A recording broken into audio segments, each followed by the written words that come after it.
Well, should we get going, I guess? Let's get going. So tonight we're gonna make a vegan creme brulee. So thank you all for joining in. And if you've ever had creme brulee, you know it's extremely sweet, amazing dessert. I enjoy it because I get to play with fire. It gave me a reason to buy a culinary torch for once. So that's why we needed to make this dish, so I could buy one of these.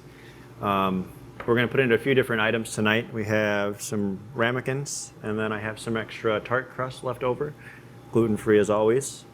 And then the ingredients, it's pretty simple. We've got some oat milk, your canned coconut milk, full fat, and then we have some cornstarch and powdered sugar. And then our toppings tonight, for filling, you don't have to really do anything, but we have some strawberries, just some ends from prep earlier today, and then some candied walnuts. And then this is a muddled blueberries with a little bit of sugar added, and then some good old dark chocolate. So we're gonna jump right in. We're gonna start with the coconut milk, and we're gonna put this over just a nice medium to low heat. We're not trying to burn it, and we're not trying to boil anything in here, so that's basically just a little bit of patience while we get this started, and then everything else we add to it just kind of does the work for us. Can you use almond milk? For the milk part, yes, but you definitely need the coconut fat milk for the base. Yes.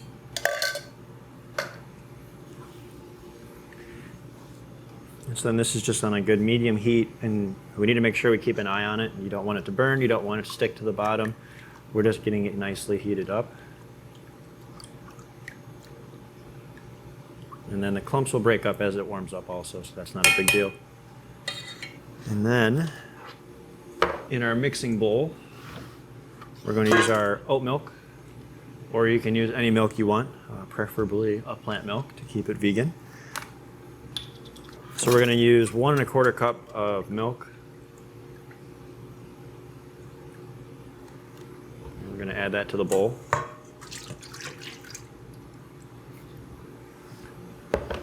And we're going to whisk in our cornstarch and our powdered sugar.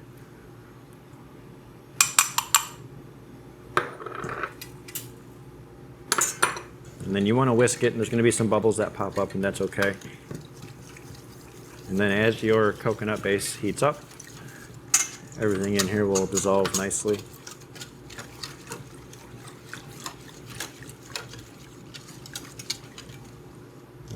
So then we'll let that sit for a little bit, and then keep checking on your mix. Just make sure you really don't burn anything. And then while that's finishing up, we'll get our ramekins ready and our tarts ready. And you can add in whatever toppings you want. Sometimes I do dragon fruit or passion fruit. I like really tart things with these just because the sweetness from the creme. It really offsets it really well. And we're just going to throw the fruit in the bottom. And same with the dark chocolate. We're just going to throw some of these in the bottom. Throw a little chocolate in that one.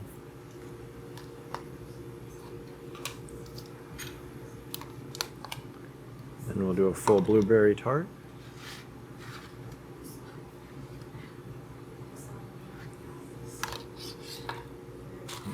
This one we'll throw in some walnuts at the bottom. And we'll throw some over here.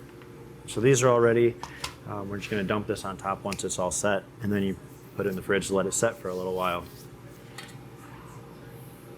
And so the real trick is to make sure you just don't burn this part. And you can see it's starting to heat up. And so we're going to go ahead and take our mix.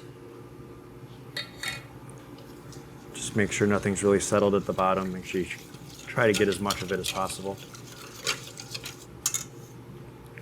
Going to go in.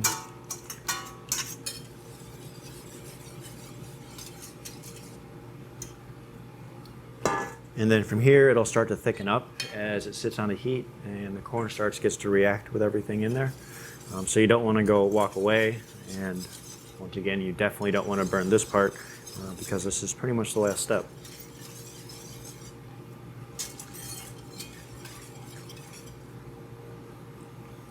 So if you're wondering, I got this recipe from one of our favorite YouTubers, Gaz Oakley, the avant-garde vegan.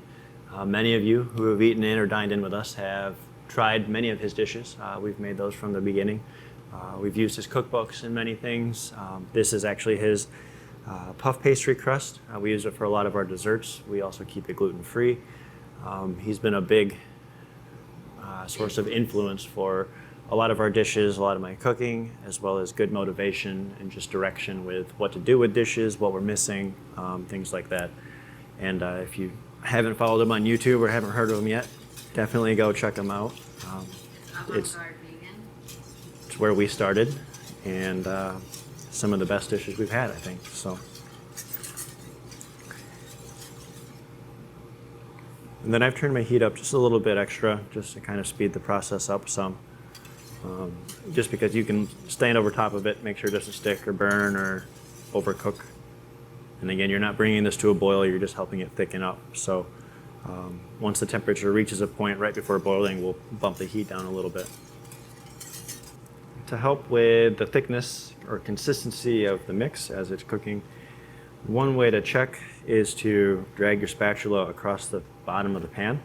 And when you can pull it across and you can see the bottom of your pan, then it's starting to thicken up. If it's really runny when you first start and you pull it across, you're not going to see the bottom of the pan at all. And so it's just kind of how you tell how thick it is throughout the whole mix.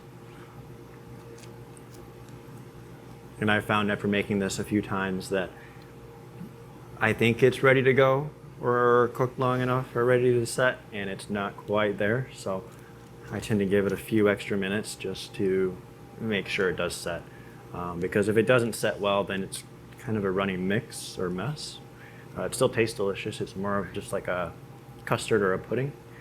You could freeze it. You can do a bunch of stuff with it. It just doesn't quite have the creme brulee texture that we're all looking for. All right. So now this is pretty thick. I can pull it across and I can see the bottom of the pan nicely. Kind of like a custard consistency. So straight from the pan, we're just going to pour it straight into our ramekins or our whatever we have ready to go. That's why we get it all ready beforehand, so that way once you get to this step and you feel it's just right, you can just go ahead and pour it all out. So we'll start over here. And again, make sure you don't overflow and don't overfill it.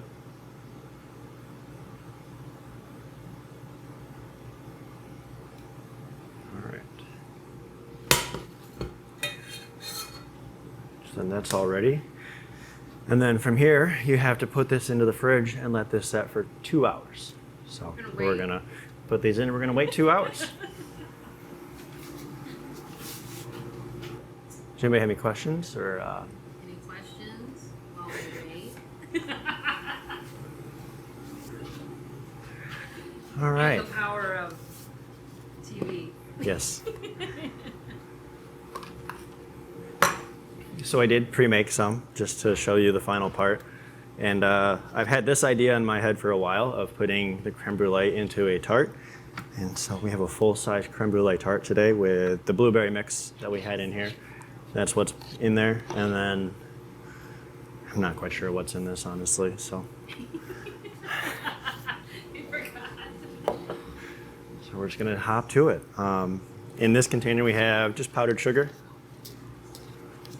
And then I highly recommend throwing it into a strainer instead of just trying to spoon it all over your mix. We've tried both, and this definitely helps keep your layer consistent. So then you see when we go to brulee the sugar that it works evenly.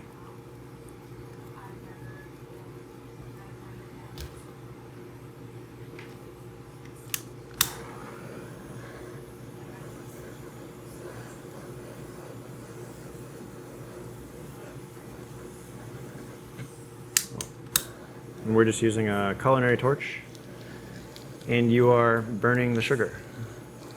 Caramelizing. Well, it's still burning, so. And there's a very small amount. And I would definitely recommend starting out to not overdo the sugar because you'll create hot spots, and those will burn really bad. They start to go really, really dark, and it's just not quite as tasty. big one.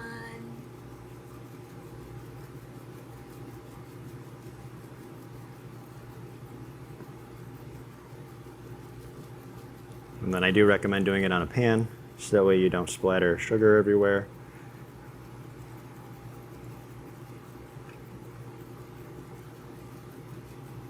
And I hope I have enough fuel in the torch to do the whole cake.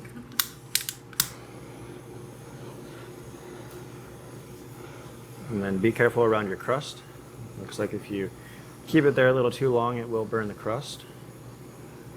I got this for 20 bucks off Amazon, so if anybody's really interested, you can get a torch there. That will do the job.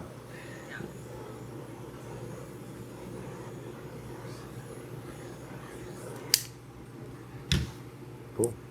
So when you know you did the sugar right, you put that. Well, I'm gonna cut this one.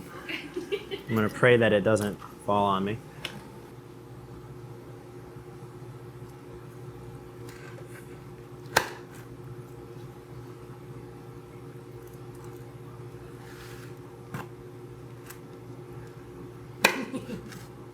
Oh, look at that. Oh, it's set. Even better. There you go, people. Cool. Now, Yeah, and I'm really happy that this turned out. It's the first time I've ever put it into a tart pie, and yeah, it look at it that. holds. I mean, it's nice and creamy, and pretty happy with that.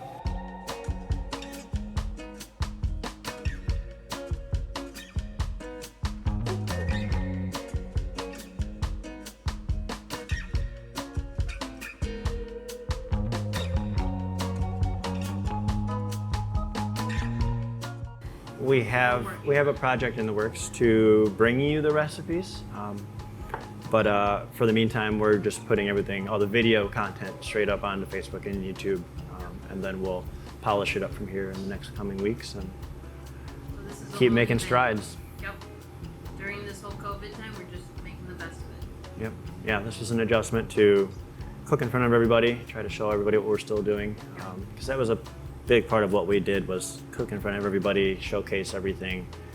We're very proud of everything that we do with even the produce, how we prepare it, chop it, clean it. So hopefully, pride in our food. hopefully soon we can allow more people in. Yep. So Stay safe, stay healthy, wear your mask, and subscribe to YouTube. subscribe. Love you. Bye. Thank you.